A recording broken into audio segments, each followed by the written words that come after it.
বন্ধুরা, দেখো এখন সবারই সময় খুব কম। সবাই যার যার কাজে খুব ব্যস্ত হয়ে পড়েছে।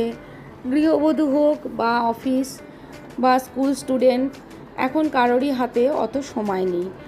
আর বাচ্চাদের তো টিফিন খাওয়ানো নিয়ে নাজেহাল অবস্থা। তারা ঘরের খাবার একদমই খেতে চায় না। তো টিফিনে একটু যদি চটজলদি হেলদি অথচ হেলদি খাবারগুলো বানিয়ে দেওয়া যায়, তাহলে বাচ্চারা কিন্তু বেশ খুশি হয়ে খেয়ে নেয়। আর চিজ খেতে বেশিরভাগ বাচ্চাই খুব পছন্দ করে।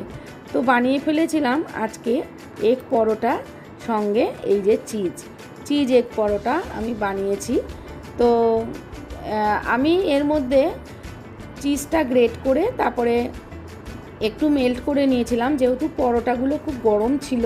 তারপরে সসটা দিয়ে ওপরে একটু পেঁয়াজ কুচি ছড়িয়ে দিয়েছি। তারপরে একটা ভাঁজ দিয়েই এইভাবে পরোটাটা বানিয়েছি। তো দেখো বন্ধুরা, তোমাদের কীরকম লাগলো রেসিপিটা। খুবই চটজলদি রেসিপি, অনেকে হয়তো বানিয়েও থাকবে। তো আমার রান্নাটা তোমাদের কীরকম লাগলো অবশ্যই একটা কমেন্ট করো। আমি ইউটিউব চ্যানেলে একদম নতুন, আমার চ্যানেলটি খুব নতুন, তাই তোমাদের যদি একটু সাপোর্ট না পাই তাহলে কিন্তু আমি এগিয়ে যেতে পারবো না। আর আমি একটু হয়তো আমার কথা বলতে আটকে যায়, আমার তো অভ্যেস নেই।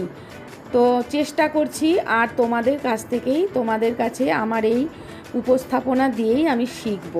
তো অবশ্যই আমাকে একটু সাপোর্ট করো বন্ধুরা, আর আমার ইউটিউব চ্যানেলটা একটু সাবস্ক্রাইব করে দিও, আর লাইক কমেন্ট শেয়ার করে তোমাদের মতামত জানিও। ভালো থেকো সবাই।